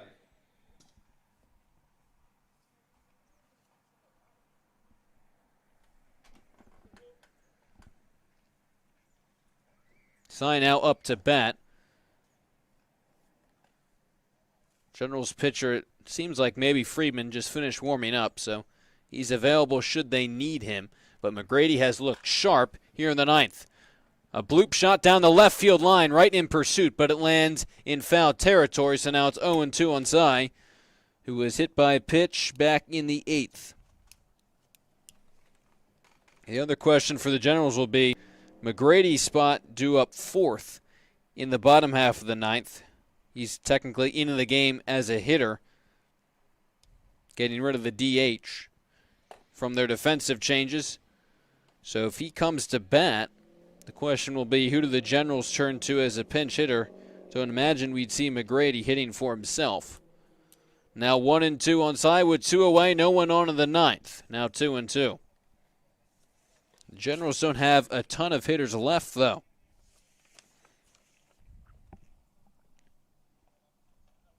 Derek Smith a possible option, but besides that, the Generals have practically used all the hitters on their roster. And also keep in mind that Ferry, who's another option, already pitched. He's out of the game now. A 3-2 pitch to Size outside. So from 0-2 to a 4-2 walk. And there's a 2-out base runner on for the Phenoms with the top of the order coming up. Number 53, shortstop, Isaac Pena.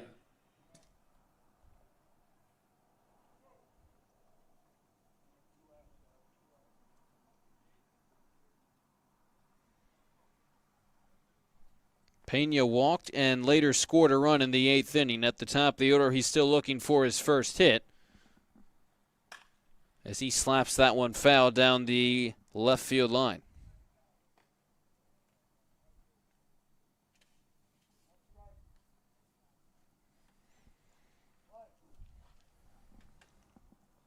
Kokoza waits on deck as it's 0-1 to Pena.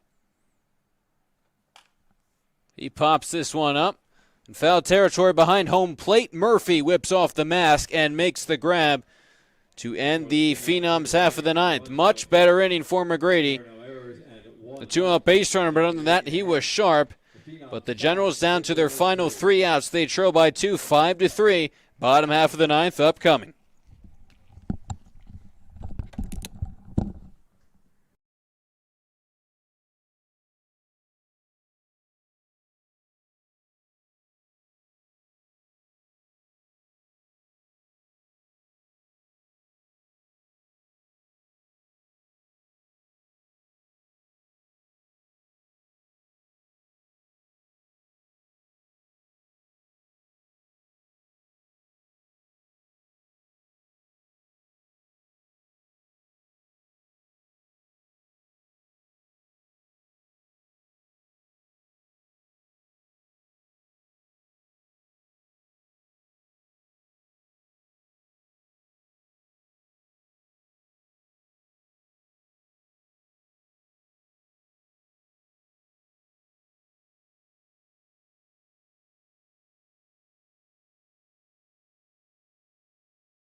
Generals shortstop, number 3, Logan Moat.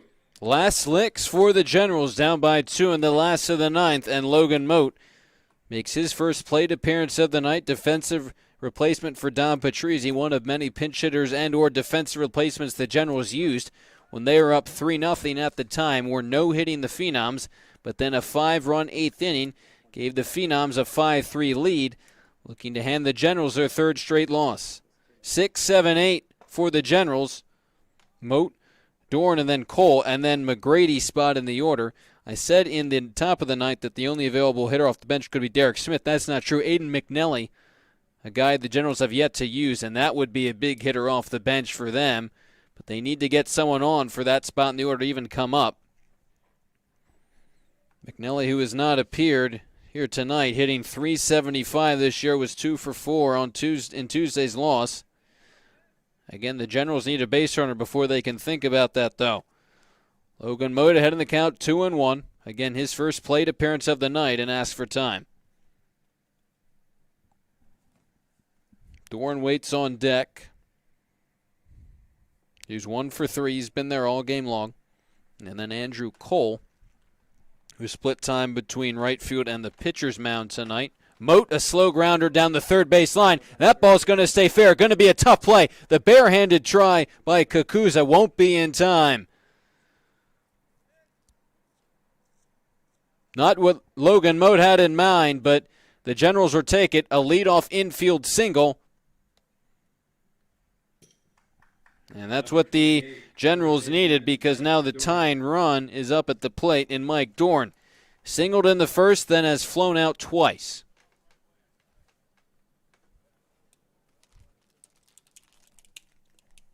Now a discussion between the two umpires. Not sure what this would be about. Perhaps whether or not Moat was out of the baseline as he was running down to first. But no change in the situation, so he's on at first after the infield single. No one out. Last of the ninth, and it's Mike Dorn up at the plate. Immediately a throw over on Moat. Good speed in Logan Moat on at first base. Yeah, but the last thing the Generals want is to risk an out at second base, especially since Dorn represents the tying run. Generals down by 2. It's 1-0 to their third baseman. Again, a throw over. And now a situation, unless there's a double play, where that ninth spot in the order, which is currently occupied by Max McGrady, will come to hit here in the ninth. The pitch to Dorn is lined into right center field. In pursuit is Polemi. He'll make the catch. Moat was headed down to second. The throw back to first is going to be wide. He scurries back in safely.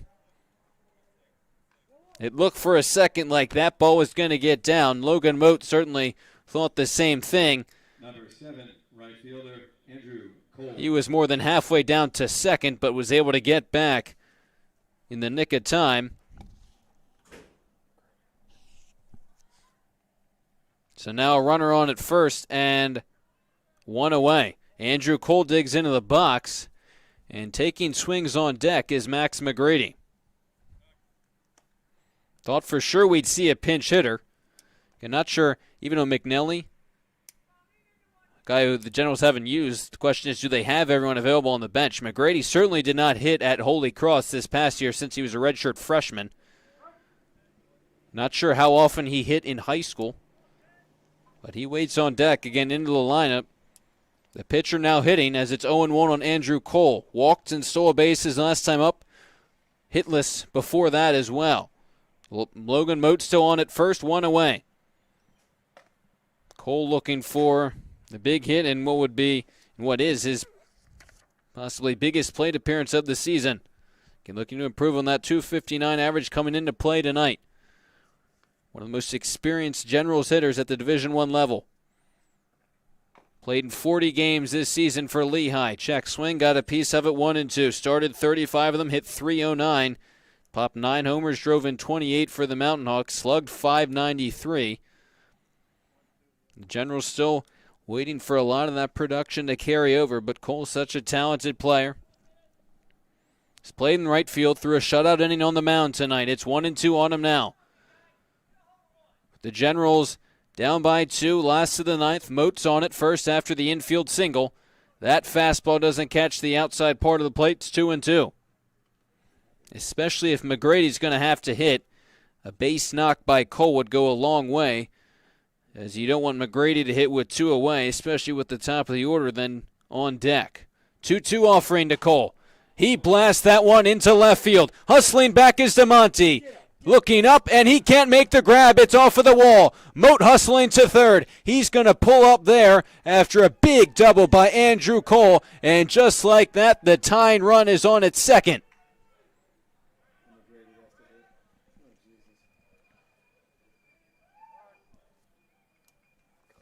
A huge hit by Andrew Cole. It looked like for a second DeMonte had a beat on it. Just in front of the wall. He couldn't make the catch. Ruled a hit. So a double for Cole.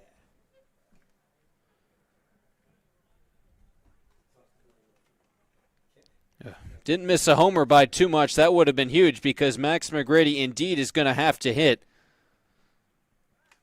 Conference on the mound for the Phenoms. No changes, but they're going to talk things over how they're going to approach this at-bat by McGrady. Again, thought for a moment with him waiting on deck, sometimes a ploy used by managers to prevent the other teams from getting a sense of who they're going to send as a pinch hitter, but it's a situation, I guess, where the Generals don't have any other available bats on the bench. And you wonder what Coach Coryell is going to instruct McGrady to do. The infield for the Phenoms remains back. Again, the runner at third and Moat doesn't matter with a 2-run lead. McGrady taking all the way. It's 0-1. Christian Moat waits on deck. Maybe with no one out, you could see a bunt attempt by McGrady, but with one away, I wonder if he even tries it. Swings at that one and blasts it into center field. It sends Boyle back. Away back, it's over his head. It hops over the wall. A ground roll double. McGrady sprinting towards third. He's not aware that the ball's out of play, but boy, oh boy, he's just tied the game up at 5 on a ground roll double, and now he's the potential winning run at second. What a shock. A guy who is not a hitter, hasn't hit in at least a year as a redshirt freshman pitcher at Holy Cross, getting a hold of that one and blasting it out to center on a ground roll double. The Phenoms thought perhaps they were in good position with the pitcher having to hit with all the substitutions, and they'll send in a pinch runner for him. Again, it doesn't look like the Generals have any position players left. So Landon Friedman, the pitcher who was going to replace McGrady anyways, replaces him on the base pass. He represents the winning run. The Generals have just tied this game up at 5 on a ground roll 2 RBI double by the pitcher, Max McGrady.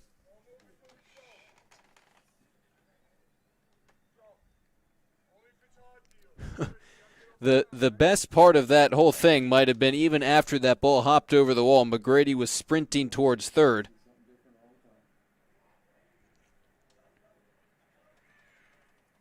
A roller coaster of emotions for the Generals here tonight. No hitting the Phenoms through 8. A 5-run 8th gave the Phenoms the lead. The Generals just tying things up at 5 on a ground roll double by their pitcher. And now it's up to Christian Moat.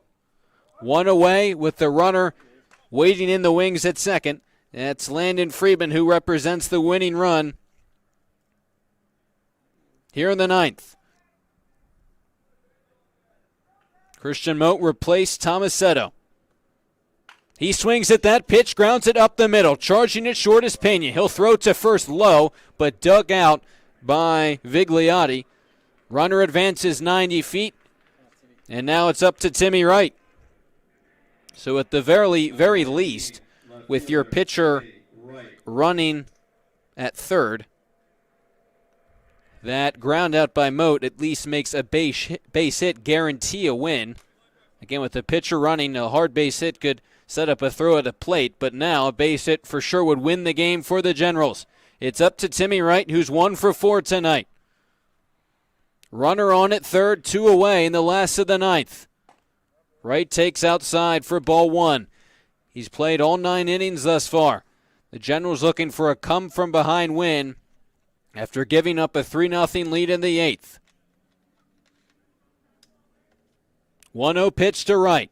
Breaking pitch buckles him, and it's 1-1.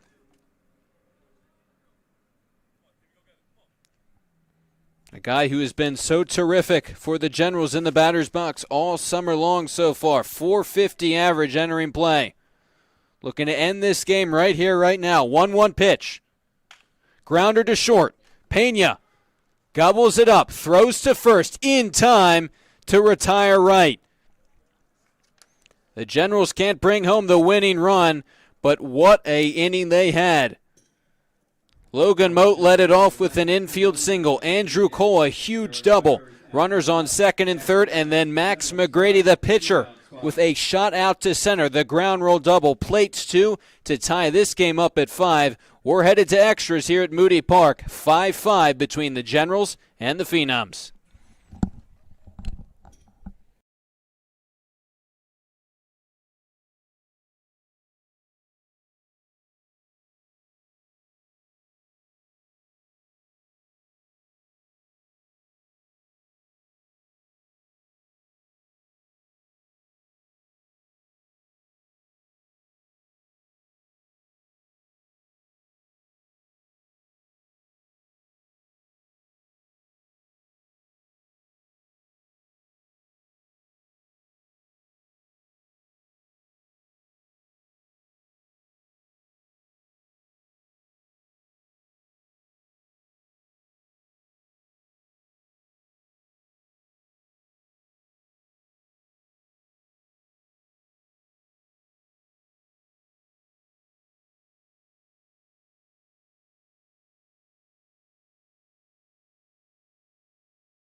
Baseman, number 19, Joe Kakosi.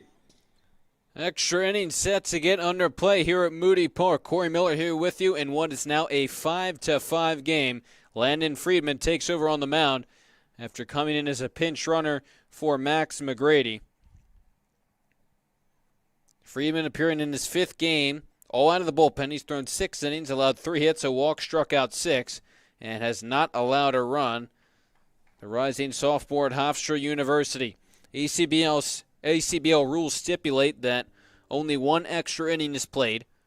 So we'll play this 10th inning, and even if the 2 teams are tied after that, that'll be it. It would be the first tie of the summer for either one of these squads. Kokoza, the leadoff man, 2-3-4 in the Phenoms order, due up 2-0 on him.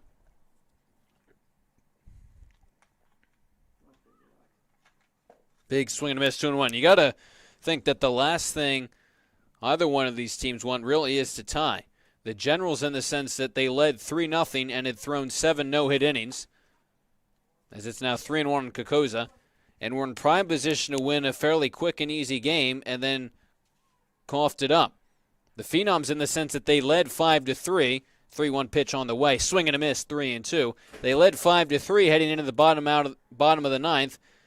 They were 2 outs away, facing the pitcher with 2 runners on, and he's the one who tied the game. That was Max McGrady, as it's a leadoff walk to Kokoza, with Palemi now next to hit. Number 72, right fielder Chris Polamini. Singled his last time up in the 8th. Leadoff runner on for the Phenoms in the top of the 10th. Landon Friedman, the new pitcher, has been terrific out of the bullpen so far this summer. A hit up the middle, and it'll sneak through for a base hit. Just past the outstretched glove of Logan Moat. Number 22. And just like that, the first 2 base runners are on for the Phenoms. Now it's Vigliotti, who also singled back in the 8th inning. Phenoms trying to retake the lead and then shut the door. Good-looking breaking pitch, 0-1. That double by McGrady, huge double in the 9th, had to feel so good for him. He comes in the 8th inning, as that pitch is taken for a called strike 2. His team's winning 3-0. The previous pitchers, including some position players, have no-hit the Phenoms. McGrady gives up 5 earned runs on the back of a lot of walks, but then ties the game up. A slow roller foul. And a guy who probably hasn't hit in 2 years, since his senior year of high school maybe, ties the game up on a shot to dead center field on a ground rule double. It's got to feel great for him. The Phenoms threatening right here. Another 0-2 pitch. Breaking pitch outside. Now a ball and 2 strikes. Vigliotti, DeMonte, and Reed for New York here in the top of the 10th. Again, playing just 1 extra inning. Knotted up at 5. Friedman deals. A little cue ball to second. Moat makes the catch at short. Dives back to second in time to double off Palemi. They're now going to throw over to first, and out at first is Palemi. That was Kokoza who was doubled off a second, and then they threw it back to first where Palemi is, and he's out there to complete a triple play. For the Phenoms in the 10th, no runs, 1 hit. Unbelievable. A line drive to short. Moat made the catch. Kokoza was already into his lead at second. Moat beat him back to the bag on a dive, and then too far off of first was Palemi. They threw it back to first to nail him to complete the triple play. And just like that, Friedman is out of trouble. Unbelievable. The Generals get out of trouble. The first 2 base runners reach for the Phenoms, only to be erased on the triple play. How about that? A great job to end the top of the 10th, but now the Generals looking to win things in the bottom half. 3, 4, 5 due up for them. We're tied up at 5. The last frame coming up for either one of these teams.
5, Greg Christino. Back at Moody Park, Corey Miller here with you, and what is going to be it for both of these teams no matter what happens? The Generals could walk it off with a run, or if they remain scoreless, this game will end in a 5-5 tie. They come to bat with the game tied after an amazing triple play in the top half of the ninth. Christina, who replaced Danny Cyprian earlier in the game. Same pitcher on the mound for the Phenoms. Again, he's not on our roster. But dealing 0-2 to Cristino, followed by Carvelli and then Griffin Murphy. 3-4-5 for the Generals here in the ninth. Fastball's high. Would be such a huge win for them. Again, even in the top of the 10th here. Looked like the Phenoms were threatening first two runners on, no one out, and then a triple play started by Logan Mote at shortstop. Would be a devastating loss factoring all that in for the Phenoms, who led 5-3 through 8 1/3 innings. Cristino hanging in there. It's 1-2. A bouncer to second. Bodie bobbles it but recovers in time to throw out Cristino. The leadoff man is set down in the bottom half of the 10th. And now it's Robbie Carvelli. Center fielder Robbie Carvelli. He drew a walk in his only other appearance. Again, came in to replace Chris Reeder as the DH. As we said earlier, they came back in the 8th inning. If you get his legs on the base pass, that could be huge as the potential winning run. Either via a walk, a single, anything to get Carvelli on base. Could see him steal a bag, get him into scoring position. Behind in the count, 0-1. Breaking pitch. Stays high, 1-1.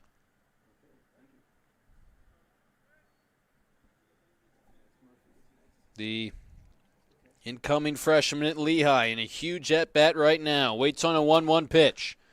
Skies it into shallow center field. Boyle jogs in and makes the grab for out number 2. The Kings are technically, or the Generals that is, are technically down to their final out. But again, even if Murphy can't get on and the game concludes, would end so as a tie at 5-5. The Generals would move to 11-2-1. The Phenoms 6-6-1. Don't see a ton of ties, but it's a shame especially that a game this good has to end in a tie without a winner. Still a chance for the Generals with 2 away. Griffin Murphy, who grounded to first his last time up, replaced Bucher behind the plate earlier in the game. Takes the 1-0 pitch in there, now 1-1. Logan Mote, who began that 9th inning rally with an infield single on deck. Griffin Murphy shoots that one past the outstretched glove of Peña into left field. A 2-out base knock for Griffin Murphy. And the winning run on base, now Logan Mote up at the plate. Number 3, shortstop Logan Mote. Not tremendous speed with Griffin Murphy, but he's still on base as the winning run. 2 away in the 10th.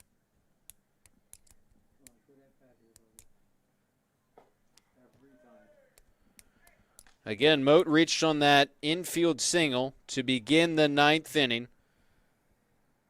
Eventually came around to score on that ground roll double by Max McGrady. Tied things up at 5 where we stand now. Behind in the count, 0-1. Takes out on the outside corner, and it's 0-2. Mike Doran on deck, but it's 0-2 the count on Logan Mote with Murphy on at first. He takes off for second. The pitch is dropped behind the plate by Tsai. Taken for a ball. The winning run in scoring position for the Generals. It's been a tough offensive showing so far this summer for Logan Mote. None of that would matter here. If he could tally a base hit and win things for the Generals. The 2-2 pitch. Just outside, and it's 2-2. Phenoms wanted that one. Count now even at 2-2. Murphy on at second after a 2-out base hit. 2 away here in the 10th. 2-2 pitch. Buckles them up for a called strike 3. A frustrating way to end this one for both of these teams in what was an absolutely exhilarating game. For the Generals in the 10th, no runs, 1 hit. The first 7 innings flew by.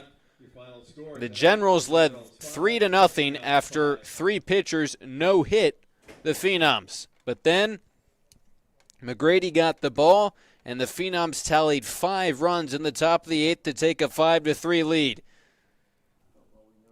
The Generals got 2 on in the bottom of the 9th thanks to a base hit by Moat and Andrew Cole, and then Max McGrady, the pitcher, having to hit with the DH out of the game for the Generals, smacked a booming ground rule double to tie the game up at 5.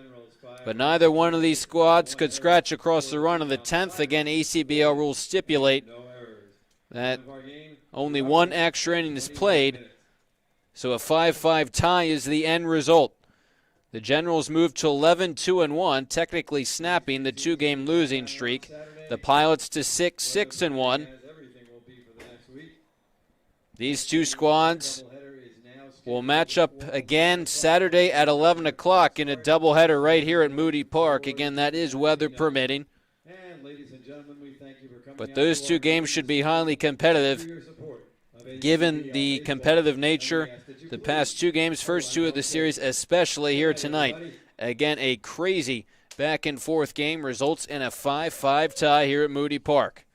That'll conclude action for us here tonight. We want to thank you so much for tuning in.